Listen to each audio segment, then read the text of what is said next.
ജീവിക്കും ദൈവത്തിൻ നവ്യമായ ഞങ്ങളിൽ വസിക്കണമേ.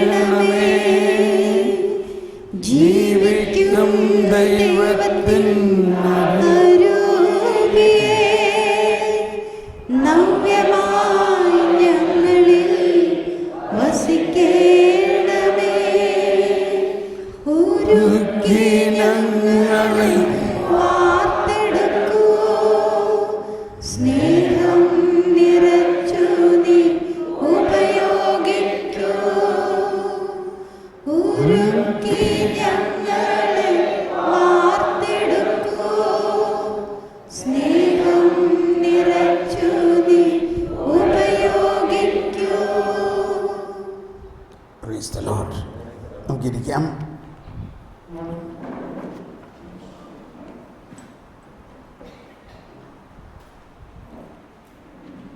നമ്മുടെ ഈ കുമ്പസാരത്തിന് വേണ്ടി ഒരുങ്ങുമ്പോൾ നമുക്ക് ഏറ്റവും പ്രധാനമായിട്ട് ചിന്തിക്കേണ്ടത് കർത്താവിൽ ശരണപ്പെടുക എന്നതാണ്.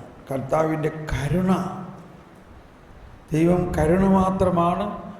കരുണ എന്നത് പാപികളോടുള്ള കർത്താവിൻ്റെ സ്നേഹമാണ്. മത്തായിയുടെ ഭവനത്തിലേക്ക് വന്ന കർത്താവ് മത്തായിയുടെ പാപങ്ങളുടെ ലിസ്റ്റ് എടുത്തോ?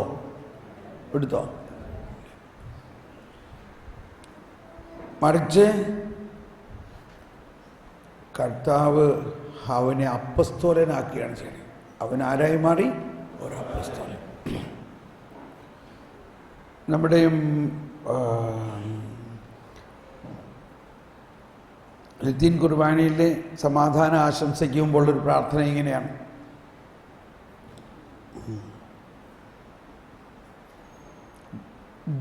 O Lord, don't look at our sins, but look at the faith of your church and grant us peace. എങ്ങനെയത് Malayalam?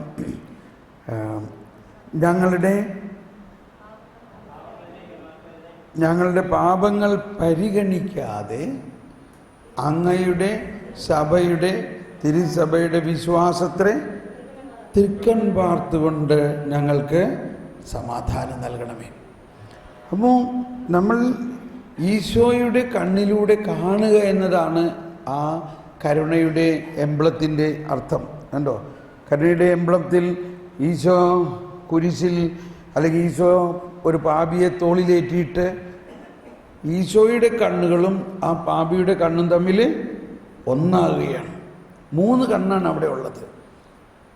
അതായത് ഈശോയുടെ ഒരു കണ്ണും ഈ തോളിലേറ്റിരിക്കുന്ന മകൻ്റെ ഒരു കണ്ണും തമ്മിൽ ഒന്നായി. ഇനി അവൻ ആരുടെ കണ്ണിലൂടെ കാണണം? അവൻ യേശുവിൻ്റെ കണ്ണിലൂടെ കാണണം. യേശുവും മനുഷ്യൻ്റെ കണ്ണിലൂടെ കാണുകയാണ്. അപ്പോൾ മനുഷ്യപുത്രനായ യേശു മനുഷ്യൻ്റെ കണ്ണിലൂടെയും കാണുന്നു, ദൈവമക്കളായ നമ്മൾ യേശുവിൻ്റെ കണ്ണിലൂടെ കാണുന്നു. ഒരു തളർവാദ രോഗിയെ എല്ലാവരും കൊണ്ടുവന്നു, അവർ താഴോട്ട് ഇറക്കി. ഈശോ അവരുടെ വിശ്വാസം കണ്ടിട്ട് തളർവാദ രോഗിയോട് പറഞ്ഞു. എന്തു പറഞ്ഞു? നിന്റെ പാപങ്ങൾ ക്ഷമിച്ചു. വേറെ ഒന്നും പറഞ്ഞില്ലേ? കട്ടിലെടുത്ത് നടക്കുക. വേറെ ഒന്നും പറഞ്ഞില്ലേ?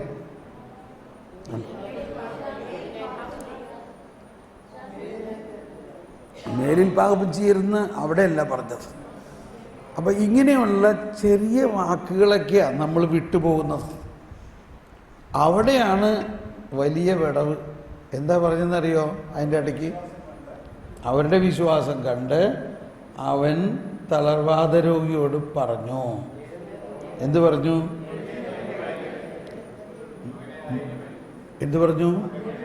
മകനേ എന്നും കൂടി പറഞ്ഞു. എന്തു പറഞ്ഞു? മകനെ. അപ്പം ആ മകനെന്ന് പറഞ്ഞത് പ്രധാന കാര്യമാണോ ഇല്ലയോ? അപ്പോൾ തളർവാദ രോഗി വലിയ പാപിയാണെന്നറിയാം ഈശോയ്ക്ക്. അതുകൊണ്ടല്ലേ നിന്റെ പാപങ്ങൾ ക്ഷമിച്ചിരിക്കുന്നു എന്ന് പറഞ്ഞത്.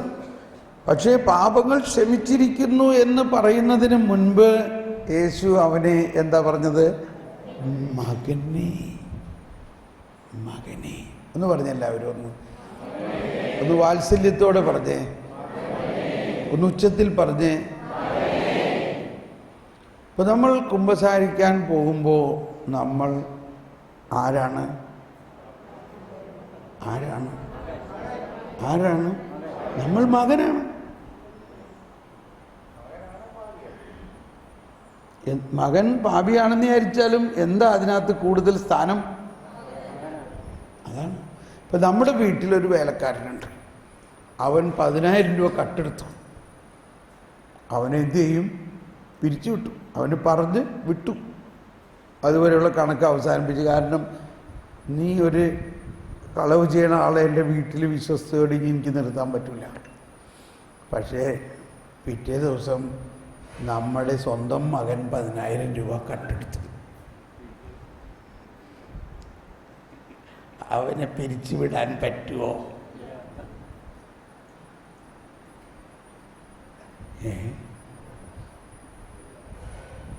അപ്പോൾ ഏറ്റവും പ്രധാന കാര്യം, നമ്മളെ ദൈവം യേശുക്രിസ്തുവിനെ അയച്ച് പാപപരിഹാരം ചെയ്തു എന്നൊക്കെ ഉള്ളത് മാത്രമല്ല യേശു നമ്മൾക്ക് വേണ്ടി നൽകിയിരിക്കുന്നത്. നമുക്കൊരു പുതുജീവൻ നൽകി.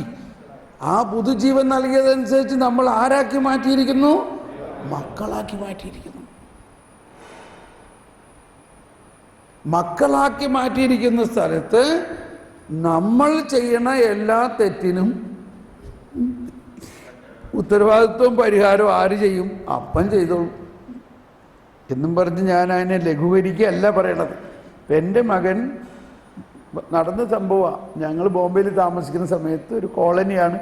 പിള്ളേർ വൈകുന്നേരം സ്കൂളിൽ വിട്ടു വന്നു കഴിഞ്ഞാൽ ഉടനെ ബാറ്റും ബോന്തുമായിട്ട് ഇറങ്ങിയും ഭയങ്കര അടിപിടി ബഹളവും കളിയല്ലേ അവർ. കളിച്ച് പന്ത് ചെന്ന് അയൽവക്കത്തെ വീട്ടിലെ ഒരാളുടെ നല്ല മനോഹരമായ ഗ്ലാസ് പെയിൻറ്റിങ് ഉള്ള ഗ്ലാസ് അടിച്ച് പൊട്ടിച്ച് ഗ്ലാസ് മുഴുവനും പോയി. അയാൾ ഒരു സിംഹത്തെ പോലെ ഇങ്ങനെ ഇറങ്ങി വന്നിരിക്കുകയാണ്. ദൈവാദിനത്തിന് ഞാൻ അവിടെ എത്തിയ നേരത്ത് അയാൾ ആരടോ എൻ്റെ ഗ്ലാസ് പൊട്ടിച്ച് ഞാൻ എന്നെ കൊല്ലുന്നും പറഞ്ഞിട്ട് വടിയൊക്കെ ആയിട്ട് ഭയങ്കര ദേഷ്യത്തിൽ വന്നിരിക്കുന്നു. ഞാൻ അവിടെ ചെന്നെത്തി. അപ്പോഴേക്കും അവൻ നമ്മുടെ മകനെ കയറി പിടിച്ചു. പിന്നെ ഞാൻ അടി. ഞാൻ ചെന്ന് അയാളുടെ കൈ പിടിച്ചിട്ട് പറഞ്ഞു, ഇത് എൻ്റെ മകനാണ്, ഗ്ലാസ് പൊളിച്ചു, അതിനെന്ത് പരിഹാരം വേണമെങ്കിലും ഞാൻ ചെയ്യാം. എൻ്റെ മകനാണ്, ഞാനതിന് ഉത്തരവാദിയാണ്, ഞാനതിന് പരിഹാരം ചെയ്യാം. ഓക്കെ, കണ്ടോ, അവനെ വിട്ടു. അപ്പം എന്തായി? കേസ് തള്ളിപ്പോയോ? കേസ് ഒഴിവായോ? കേസ് ഒഴിവായി. ഇത് തന്നെയാണ് പൗലോസ്ലീഹ പറഞ്ഞത്. നമ്മുടെ പാപങ്ങൾ നമുക്കെതിരെ പരിഗണിക്കാതെ ദൈവം തൻ്റെ പുത്രനെ അയച്ച് നമ്മുടെ പാപവും അതിൻ്റെ ശിക്ഷയും ഏറ്റെടുത്തുകൊണ്ട് നമ്മളെ ഈ വേർഡ് ഉപയോഗിച്ചു, we are acquitted from our sin. നമ്മൾ പാപത്തിൽ നിന്നും നമ്മളെ പൂർണ്ണമായി സ്വതന്ത്രരാക്കി, കുറ്റവിമുക്തനാക്കി. അക്വിറ്റഡ്.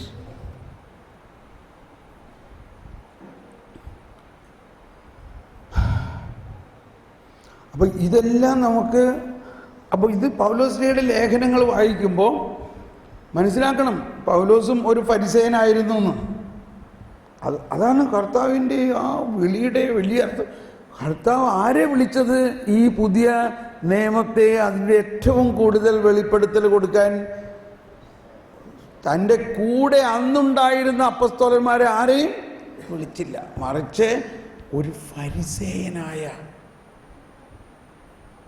കർത്താവിനെതിരെ നിന്നിരുന്ന, നിയമം കണിശമായി നടപ്പാക്കണം എന്ന് വാശി പിടിക്കുകയും അങ്ങനെ അല്ലാത്തവരെ ശിക്ഷിക്കുകയും ചെയ്തിരുന്ന ഒരു ഫരിസേയ പ്രമാണിയെയാണ് കർത്താവ് മാനസാന്തരപ്പെടുത്തി. അപ്പം നമ്മൾക്കുണ്ടാവുന്ന ഇപ്പോൾ ചില ഇമ്പൾസ് എനിക്ക് കിട്ടിക്കൊണ്ടിരിക്കുകയാണ്. ഒരു ഇമ്പൾസ് ഇതാണ്, ഇങ്ങനെയൊക്കെ പറയുകയാണെങ്കിൽ ആളുകൾ കൂടുതൽ പാപം ചെയ്യും. ഇല്ല, ഇങ്ങനെയൊക്കെ പറയുകയാണെങ്കിൽ ആളുകൾ സത്യം അറിയുകയും സത്യം അവരെ സ്വതന്ത്രരാക്കുകയും ചെയ്യും. ഇത് നിങ്ങളൊന്ന് വിശ്വസിക്കുന്നുവോ?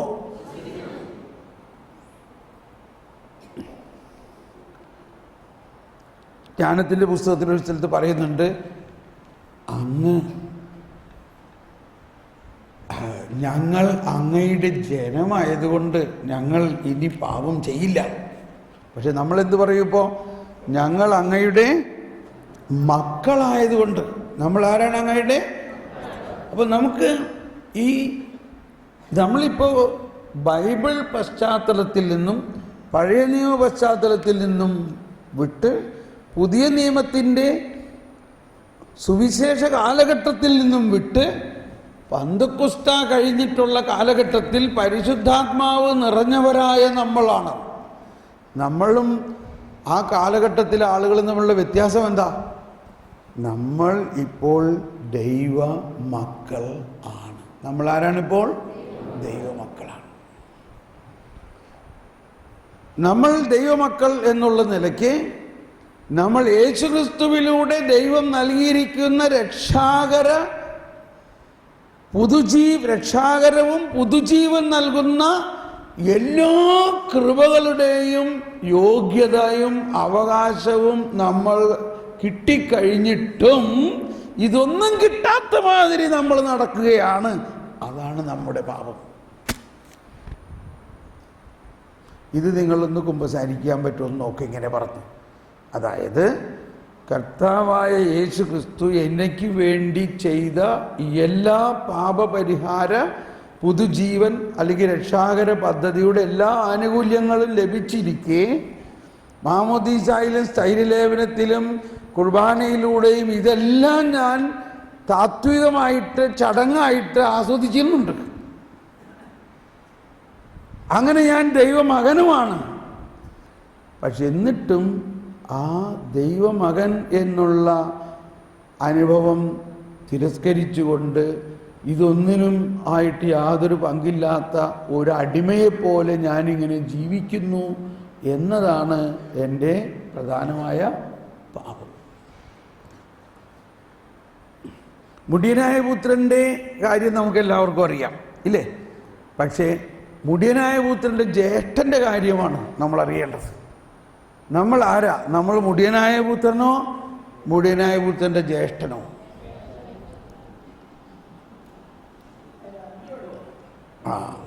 എന്നാൽ രണ്ടും ആയിക്കോട്ടെ.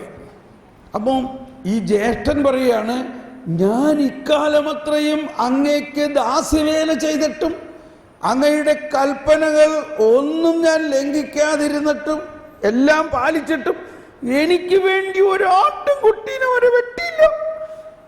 എന്നിട്ട് ഇപ്പൊ നിങ്ങളുടെ ഈ മകൻ വേശ്യകളോടൊപ്പം സ്വത്തെല്ലാം നശിപ്പിച്ച് തിരിച്ചു വന്നപ്പോ അവന് വേണ്ടി വലിയ കാളയെ വെട്ടിയിരിക്കുന്നു. കാളയെ വെട്ടുക എന്ന് പറഞ്ഞാൽ ഹൈ ഫീസ്റ്റ് എന്നർത്ഥം. അപ്പോഴാണ് അപ്പനാകെ അന്തം വിട്ട് അപ്പം പറയാണ്, എൻ്റെ മകൻ്റെ, എടാ നീ എൻ്റെ മകനാണ്, എനിക്കുള്ളതെല്ലാം നിനക്കുള്ളതാണ്. ഇപ്പൊ ഇവിടെ ഇവന്റെ തെറ്റെന്താ? ഇവൻ മകനായിരുന്നിട്ടും ഇവൻ വിചാരിക്കുന്നത് ഭവനത്തിലൊരു ദാസനെ പോലെയാണ്. അപ്പൊ ഈ കൽപ്പന എന്ന് പറയുന്നത് മക്കൾക്കുള്ളതാണോ ദാസർക്കുള്ളതാണോ? കാര്യം പോയ പോക്ക് കണ്ടോ? ഇപ്പൊ നമ്മുടെ വീട്ടിൽ ഒരു അടിമയുണ്ട്, അതായത് ഒരു വേലക്കാരനുണ്ടെങ്കിൽ അവനോട് പറയുന്നത്, നാളെ രാവിലെ ഇത്ര റബ്ബർ നീ വെട്ടിയേക്കണം, ഇത്ര ചെയ്തേക്കണം, ആ തെങ്ങിൻ്റെ കട കളയ്ക്കണം, ആ വാഴയ്ക്ക് വെള്ളം ഒഴിച്ചേക്കണം, അല്ലെങ്കിൽ നിനക്ക് കൂലിയില്ല. ശരി യജമാനെ. ഇതിന് കൽപ്പന എന്ന് പറയും, ഇല്ലേ? മക്കളെ വിളിച്ചിട്ട് അങ്ങനെ പറയുമോ? മക്കളെ വിളിച്ചിട്ട് പറയും, മോനെ ദേ അപ്പൻ അവിടെ ജോലി ചെയ്യാൻ പോവുകയാണ്, നീ എൻ്റെ കൂടെ വരണമെങ്കിൽ പോയാൽ ഞാനത് കാണിച്ചു തരാം എങ്ങനെയാണ് അതൊക്കെ ചെയ്യണേന്ന്. ഞാൻ വരാൻ പറ്റും. അപ്പോൾ അപ്പൻ്റെ കൂടെ വരുന്നു. അപ്പൻ ജോലി ചെയ്യുന്നത് കണ്ട് മകൻ പഠിച്ച് മകൻ അതുപോലെ ചെയ്യുന്നു. അതാണ് ഈശോ പറഞ്ഞത്, മകൻ പിതാവ് ചെയ്യുന്നത് കണ്ട് അതുപോലെ തന്നെ ചെയ്യുന്നു. എന്നാൽ അടിമ അങ്ങനെയല്ല, അടിമയോട് കൽപ്പിക്കുന്നത് മാത്രം അവൻ ചെയ്യുന്നു.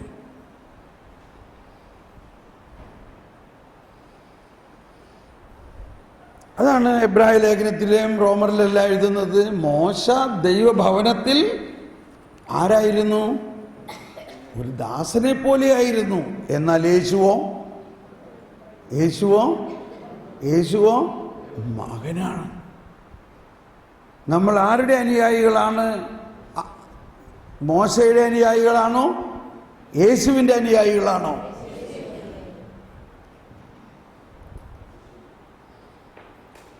ഞാനീ പറയണത് അവിടെ ഇവിടെയും തൊടുന്നില്ലെങ്കിലും കുറച്ച് കഴിയുമ്പോൾ നമുക്കത് മനസ്സിലാവും. ചിലപ്പോൾ എവിടെയെങ്കിലും വിട്ടുപോയിട്ടുണ്ടാകും. ഇപ്പം നേരത്തെ ഞാൻ പറഞ്ഞു, മകൻ 10,000 രൂപ കട്ടെടുത്തു.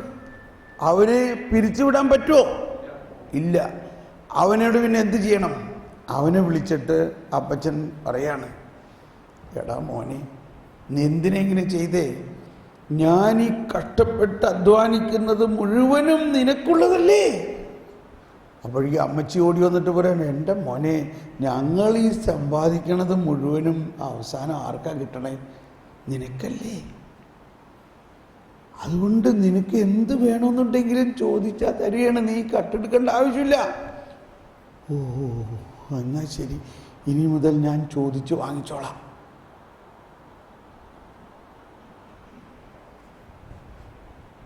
അപ്പോൾ ഇവിടെ എല്ലാം നമ്മുടെ ഇന്നത്തെ ജീവിതത്തിൽ നമ്മളുടെ പ്രശ്നം, നമ്മൾ ഇപ്പോഴും ദൈവമക്കളാണെന്നും ആ ദൈവമക്കൾ എന്നുള്ള നിലയ്ക്ക് നമുക്ക് എന്തെല്ലാം ദൈവീകമായ ആനുകൂല്യങ്ങളുണ്ടെന്നും നമ്മൾ മനസ്സിലാക്കുന്നില്ല. അതാണ് ഈശോ പറഞ്ഞത്, നിങ്ങൾ സ്നാപകയോഹന്നാനേക്കാളും വലിയവനാണ്. സ്നാപകയോഹന്നാൻ സ്ത്രീകളിൽ നിന്ന് ജനിച്ചവർ എല്ലാവരെക്കാളും വലുതാണ്. എന്നാൽ ദൈവരാജ്യത്തിലെ ഈ ചെറിയവൻ, ഇപ്പൊ മനസ്സിലായോ ചെറിയവൻ ആരാന്ന്? ചെറിയവരെല്ലാം വലിയവരൊപ്പം കാത്തു വസിക്കുന്നു, മൃതരെല്ലാരും നിൻ മഹിതോത്ഥാനത്തിൽ ശരണം തേടുന്നു, ഉദ്ധിതരായിടുവാൻ.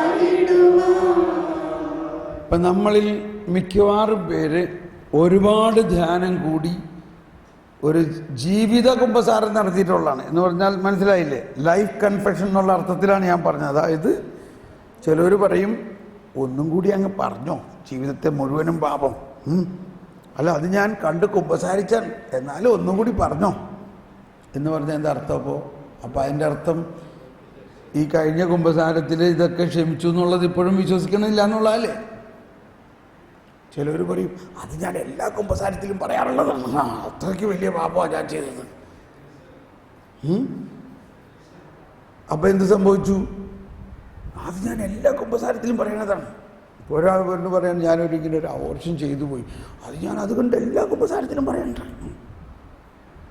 ഇപ്പം ഇതിൽ നിന്ന് പാവം ഞാൻ അവരോട് വിമർശിക്കുകയല്ല, അതിൽ നിന്ന് നമ്മൾ മനസ്സിലാക്കണം. ഞാൻ അപ്പോൾ അവരോട് എന്തിനാ നീ എല്ലാ കുമ്പസാരത്തിലും പറയണേ?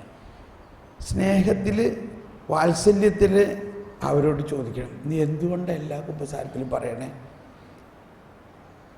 അല്ല അത്രയ്ക്ക് വലിയ പാപമാണ്. അപ്പോൾ കുമ്പസാരത്തിൽ നിനക്ക് കിട്ടുന്ന കൃപ എന്തോരം വലുതാണെന്ന് നിനക്കറിയോ? നീ ഒരു കുമ്പസാരത്തിൽ നിന്റെ ആ പാപം പൂർണ്ണമായിട്ട് ക്ഷമിച്ചു എന്ന് നീ വിശ്വസിക്കാത്തതാണ് നിന്റെ വീണ്ടും പാപം ചെയ്യണതിൻ്റെ കാരണം. നീ വിശ്വസിക്കുന്നില്ല, അതുകൊണ്ടല്ലേ നീ വീണ്ടും പറയണത്. നീ ഇപ്പോൾ ഒന്ന് വിശ്വസിച്ച് കർത്താവ് ഈശോ മിശിഹ നിന്റെ സകല പാപങ്ങൾക്കും പരിഹാരം ചെയ്യാൻ വേണ്ടി എന്തൊക്കെ ചെയ്തു, അല്ലെങ്കിൽ ദൈവം എന്തൊക്കെ ചെയ്തു? ദൈവം തൻ്റെ പുത്രനെ മനുഷ്യനിൽ ഒരുവനെ പോലെ അയച്ചു. അതാണ് മനുഷ്യാവതാരം. എങ്ങനെയുള്ള മനുഷ്യൻ? പാപിയായ മനുഷ്യൻ. അതാണ് ദൈവം തൻ്റെ ദൈവിക സ്വഭാവത്തിൽ മനുഷ്യനെ പങ്കാളികളാക്കാൻ മനുഷ്യൻ ആയി പിറന്നു. അപ്പോൾ മുതൽ നമ്മുടെ പാപത്തിന് പരിഹാരം ആയി കഴിഞ്ഞു. അപ്പോൾ ഇതെല്ലാം സംഭവിച്ച് കഴിഞ്ഞിട്ടും ഇനി അടുത്ത ക്വസ്റ്റ്യൻ ഇതാണ്. ഒന്ന് കൈവീശി കാണിച്ച എല്ലാവരും യേശുവേ സ്തോത്രം, യേശുവേ നന്ദി. ഇതെല്ലാം സംഭവിച്ച് കഴിഞ്ഞിട്ടും ഞാൻ പറഞ്ഞു വന്നത് ഇത്രയും ആണ്ട് കുമ്പസാരവും ഇത്രയും ജീവിത കുമ്പസാരവും എല്ലാം ഇത്രയും പലരും കുമ്പസാരം ഇതുപോലെ എഴുതി കാണിച്ചിട്ടും എന്നിട്ടും വീണ്ടും നമ്മൾ പാപം ചെയ്യുന്നില്ലേ? അപ്പം അങ്ങനെ കുമ്പസാരിച്ചത് കൊണ്ട് മുഴുവൻ പാപവും പോയോ? പോയോ? പോയോ? എന്തുകൊണ്ട് പോയില്ല? എന്തുകൊണ്ട് വീണ്ടും നമ്മൾ പാപം ചെയ്യുന്നു? അപ്പോൾ ഇന്ന് നമ്മൾ കുമ്പസാരിക്കേണ്ടത് നമ്മൾ വീണ്ടും പാപം ചെയ്യുന്നത് എന്തുകൊണ്ടാണ്? നമ്മൾ വീണ്ടും പാപം ചെയ്യുന്നത്, ഞാനിത് പറയുമ്പോൾ ഒരു വിമർശന രൂപം തോന്നിയേക്കാം, പക്ഷേ ഞാൻ വിമർശിക്കുകയല്ല, ഞാൻ നിങ്ങളെ സഹായിക്കുകയാണ്. എങ്ങനെയാണ് വീണ്ടും പാപം ചെയ്യാതിരിക്കാൻ സാധിക്കുന്നത് എന്നത് മനസ്സിലാകണം.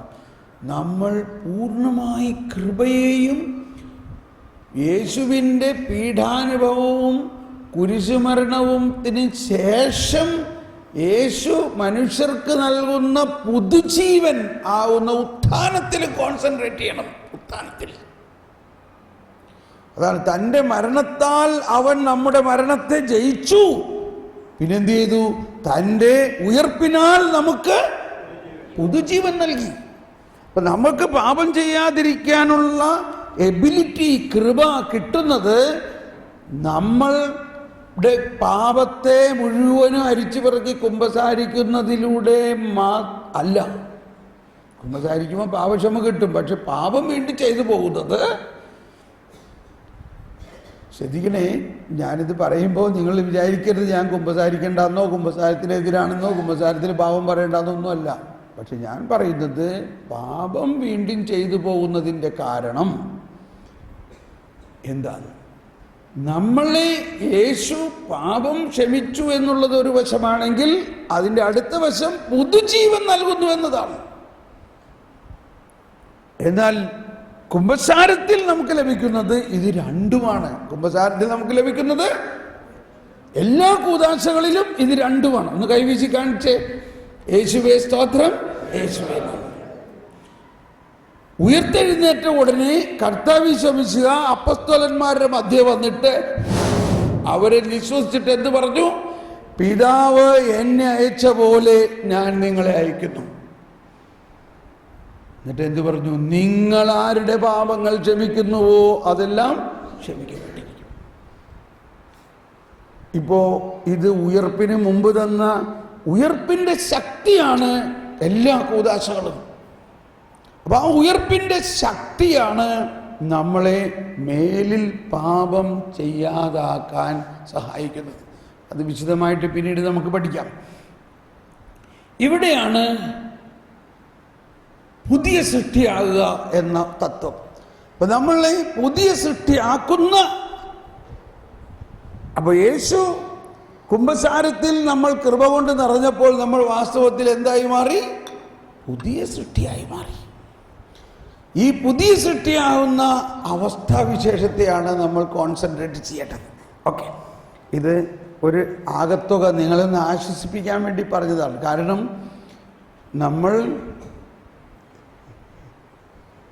ഇത്രയെല്ലാം കുമ്പസാരിച്ചിട്ടും വീണ്ടും വീണ്ടും പാപം ചെയ്തു പോകുന്നതിൻ്റെ കാരണം എന്താണെന്നും, അങ്ങനെ വീണ്ടും വീണ്ടും പാപം ചെയ്തു പോയാൽ എന്ത് സംഭവിക്കും? പാപം ചെയ്തു പോയാൽ വീണ്ടും പാപം ക്ഷമിക്കും. അതാണ് ഈശോ പറയുന്നത്. എത്ര പ്രാവശ്യം ക്ഷമിക്കും?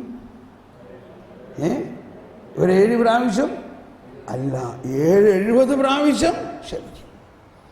ഇനി നിങ്ങൾ വീണ്ടും പാപം ചെയ്യുന്നില്ല, ഒരു നല്ല ഒട്ടും പാപം ചെയ്യാത്ത ഒരാളായി മാറിയെങ്കിലോ, അപ്പോഴുണ്ടാകാവുന്ന ഒരു പ്രശ്നം എന്താ? അപ്പോഴുണ്ടാകാവുന്നത് വലിയ അഹങ്കാരമാണ്.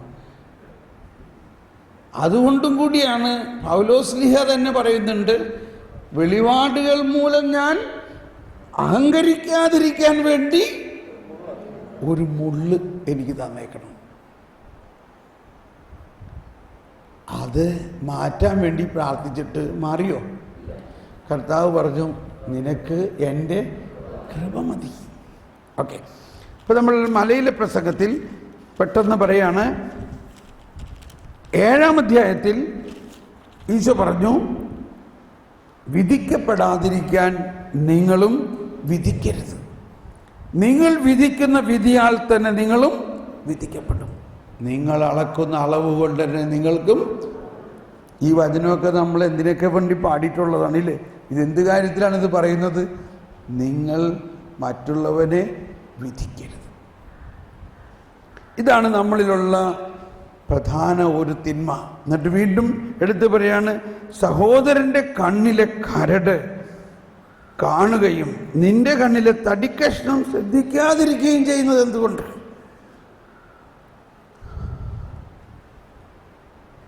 ഇതാണ് ഫരിസേയ മനോഭാവത്തിൻ്റെ ഒരു വശം. ഇതപ്പോൾ നമ്മൾ കുമ്പസാരത്തിൽ പറയാവുന്നതാണ്. ഇതെല്ലാം ഫരിസേയ മനോഭാവത്തിൻ്റെ മറ്റു വശമാണ് കൽപ്പനകളിൽ മാത്രം അധിഷ്ഠിതപ്പെടുകയും എന്നാൽ കൃപയെയും യേശു നമുക്ക് നൽകിയിരിക്കുന്ന പുത്രത്വത്തെയും മാനിക്കാതിരിക്കുന്ന അവസ്ഥ. അത് കുമ്പസാരത്തിൽ പറയണം. എങ്ങനെ പറയണം? ഞാൻ ഒരു ക്രിസ്ത്യാനിയായിട്ടും വിശ്വാസിയായിട്ടും ദൈവമകനായിരുന്നിട്ടും അതല്ല എൻ്റെ ജീവിതത്തിൽ ആ ദൈവമകന് കിട്ടുന്ന വിശ്വാസവും യോഗ്യതയേക്കാൾ കൂടുതൽ ഞാൻ മറ്റെന്തോ പഴയ നിയമ ചരിത്രത്തിലെ ഒരാളെ പോലെയാണ് ഞാൻ ജീവിക്കുന്നത്. അതാണ് പലരും ശാപം. ഒരാൾ പറയാണ്, ഒരാളിങ്ങനെ വിശ്വസിക്കുകയാണ് ഈ പ്രശ്നങ്ങളുടെയൊക്കെ കാരണം പൂർവ്വശാപമാണെന്ന് വിശ്വസിക്കുകയാണെങ്കിൽ ആ വ്യക്തി കർത്താവ് ഈശോ മിശിഹായിൽ വിശ്വസിക്കുന്നുണ്ടോ? അതാണ് അവിടുത്തെ പ്രശ്നം. കർത്താവ് ഈശോ മിശിഹ ലോകം മുഴുവൻ്റെയും ശാപം ഏറ്റെടുത്തോ? അതിൽ നമ്മുടെ മാതാപിതാക്കൾ ചെയ്ത സകല തിന്മകളും അതിൻ്റെ പരിണത ഫലങ്ങൾ ഉണ്ടായിരുന്നോ? മാമോദീസായിലൂടെ നമ്മുടെ സകല പാപങ്ങളും ശാപവും തിന്മയും എല്ലാം മുറിക്കപ്പെട്ടുവോ? യേശുക്രിസ്തുവിലായിരിക്കുന്ന നമ്മൾ ഓരോരുത്തരും ഒരു പുതിയ സൃഷ്ടിയാണോ? ഒരു പുതിയ സൃഷ്ടിയാണെങ്കിൽ പഴയതെല്ലാം കടന്നുപോയോ? എന്നിട്ടും നമ്മൾ ചിന്തിക്കുകയാണ്, എന്നിൽ ഈ പ്രശ്നത്തിൻ്റെയൊക്കെ കാരണം എൻ്റെ പാപം ചെയ്ത തെറ്റിൻ്റെ ഫലമാണെന്ന് വിശ്വസിക്കുകയാണെങ്കിൽ നമ്മൾ എന്തിലെല്ലാം വിശ്വസിക്കുന്നില്ല? മാമോദീസായിൽ വിശ്വസിക്കുന്നില്ല, കർത്താവ് ഈശോ മിശിഹ ചെയ്ത നീതീകരണത്തിൻ്റെയും രക്ഷാകര കൃപയിലും വിശ്വസിക്കുന്നില്ല. അപ്പോൾ നിങ്ങൾക്ക് അങ്ങനെ ചിന്തകളുണ്ടെങ്കിൽ അത് കുമ്പസാരിച്ച് ഇത് പറയാം. അപ്പോഴാണ് വിശ്വാസം പൂർണ്ണമായിട്ട് വരുന്നത്. ഇത് ഇന്ന് വളരെ പോപ്പുലറാണ്. എനിക്കത് കേൾക്കുമ്പോൾ ഭയങ്കര പ്രയാസമാണ്. ഇതാണ്, പിന്നോട്ടാണ് നടപ്പിപ്പോൾ. ജെറമിയ നമ്മൾ കേട്ടില്ലേ? ഞാൻ അവരോട് ഇതൊന്നും പറഞ്ഞില്ല, അവരോട് ഒന്ന് മാത്രമേ പറഞ്ഞുള്ളൂ, എൻ്റെ സ്വരം ശ്രവിക്കുക. എന്നാൽ അവരാകട്ടെ അത് ശ്രവിക്കുക പോലും ചെയ്തില്ല. അതുകൊണ്ട് അവരുടെ നടപ്പ് മുന്നോട്ടല്ല പിന്നോട്ട്. നമ്മൾ പിന്നോട്ട് നടക്കുന്നു. നമ്മളിപ്പോഴും ഉപ്പും തൂണ് പോലെ ആകാൻ ശ്രമിക്കുന്നു. എന്തായിരുന്നു ലോത്തിൻ്റെയും ഭാര്യയും തമ്മിലുള്ള വ്യത്യാസം? ലോത്തിൻ്റെ കാര്യം നമ്മളൊന്ന് വായിക്കുകയാണെങ്കിൽ മനസ്സിലാവും. ദൈവത്തിൻ്റെ കരുണ. ലോത്ത് ഉൽപ്പത്തി പുസ്തകം 19-ാം അധ്യായത്തിലെ പ്രൈസ് ദി ലോർഡ്, അത് വലിയൊരു പോയിൻ്റാണ്. അത് നല്ലൊരു പോയിൻ്റാണ്. കണ്ടോ, അവിടെ ദൈവമായ കർത്താവ് ലോത്തിൻ്റെ അടുത്ത് വന്ന് ആളെ അയച്ചു. എന്താണ് ഇവിടുന്ന് ഇതുണ്ട് 15-ാം അധ്യായം 19-15 മുതൽ. നേരം പുലർന്നപ്പോൾ ദൂതന്മാർ ലോത്തിനോട് പറഞ്ഞു, എഴുന്നേറ്റ് ഭാര്യയെയും പെൺമക്കൾ 2 പേരെയും കൂട്ടി വേഗം പുറപ്പെടൂ, അല്ലെങ്കിൽ നഗരത്തോടൊപ്പം നിങ്ങളും നശിച്ചു പോകും.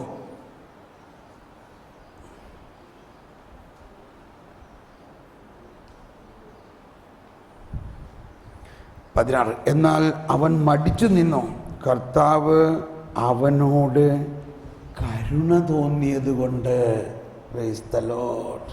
കണ്ടോ, നമ്മൾ സൊദോം ഗൊമോറയുടെ നാശത്തെക്കുറിച്ചാണ് ചിന്തിക്കുന്നത്. അവിടെ കണ്ട കരുണയെക്കുറിച്ച് ആരും ചിന്തിക്കാറില്ല. എന്നാൽ 16, എന്നാൽ അവൻ മടിച്ചു നിന്നു. കർത്താവ് അവനോട് കരുണ തോന്നിയത് കൊണ്ട് ആ മനുഷ്യർ അവനെയും ഭാര്യയെയും മക്കളെയും കൈപിടിച്ച് നഗരത്തിലേക്ക് പുറത്തു കൊണ്ടുപോയി. കൈപിടിച്ച് ആ ദൂതന്മാര് ലോത്തിനെയും ഭാര്യയും മക്കളെയും കൈപിടിച്ച് നഗരത്തിലേക്ക് പുറത്തു കൊണ്ടുപോയി. അവരെ പുറത്തു കൊണ്ടുവന്ന് വിട്ട ശേഷം അവരിൽ ഒരുവൻ പറഞ്ഞു, ജീവൻ വേണമെങ്കിൽ ഓടിപ്പോവുക, പിന്തിരിഞ്ഞ് നോക്കരുത്, താഴ്വരയിൽ എങ്ങും തങ്ങുകയും വരുത്, മലമുകളിലേക്ക് ഓടി രക്ഷപ്പെടുക, അല്ലെങ്കിൽ നിങ്ങൾ വെന്ത് നശിക്കും. ലോത്ത് പറഞ്ഞു, യജമാനനെ അങ്ങനെ പറയരുത്, ഞാൻ അങ്ങയുടെ പ്രീതിക്ക് പാത്രമായല്ലോ. എൻ്റെ ജീവൻ രക്ഷിക്കുന്നതിൽ അവിടുന്ന് വലിയ കാരുണ്യമാണ് കാണിച്ചിരിക്കുന്നത്. കരുണ രണ്ടാമത്. എന്നാൽ മലയിൽ ഓടിക്കയറി രക്ഷപ്പെടാൻ എനിക്ക് വയ്യ.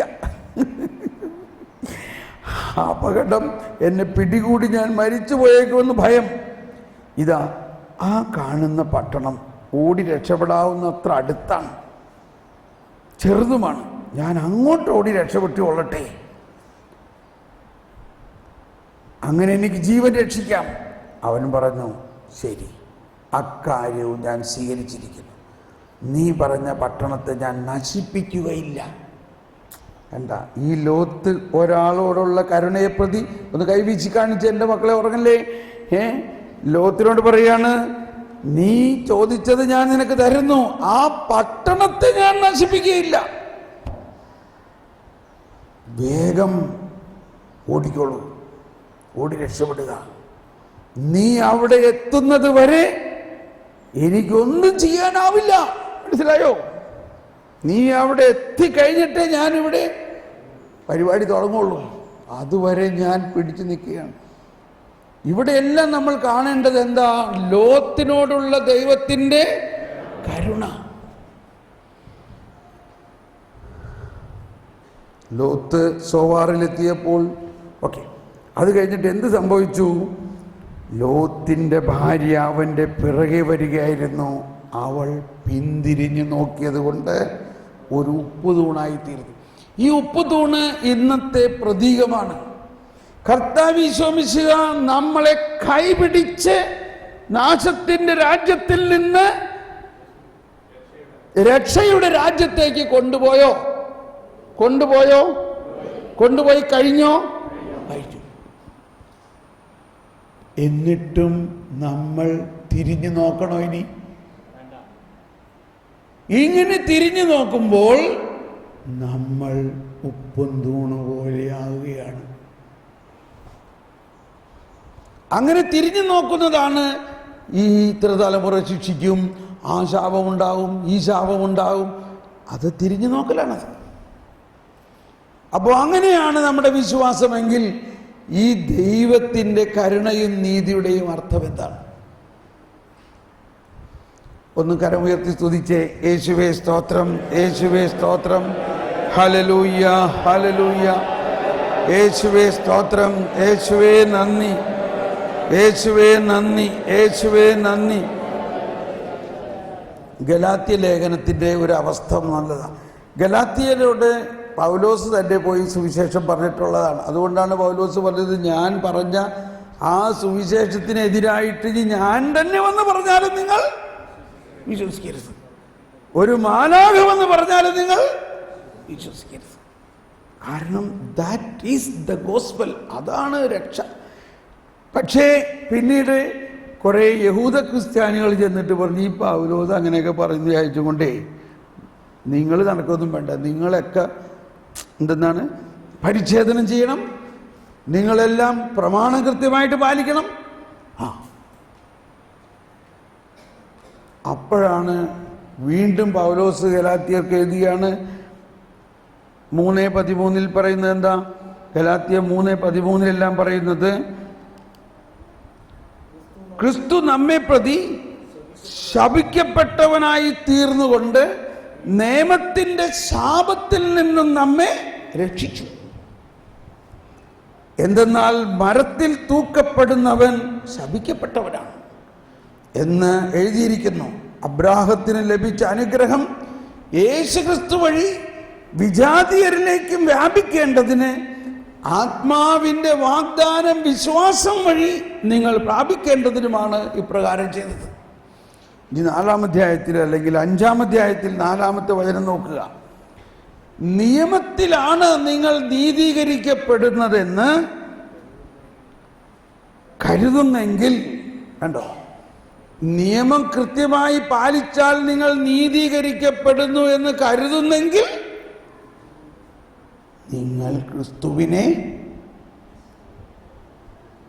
നിങ്ങൾ ക്രിസ്തുവുമായുള്ള നിങ്ങളുടെ ബന്ധം വിച്ഛേദിക്കപ്പെട്ടിരിക്കുന്നു. കൃപാവരത്തിൽ നിന്ന് നിങ്ങൾ വീണുപോയിരിക്കുന്നു.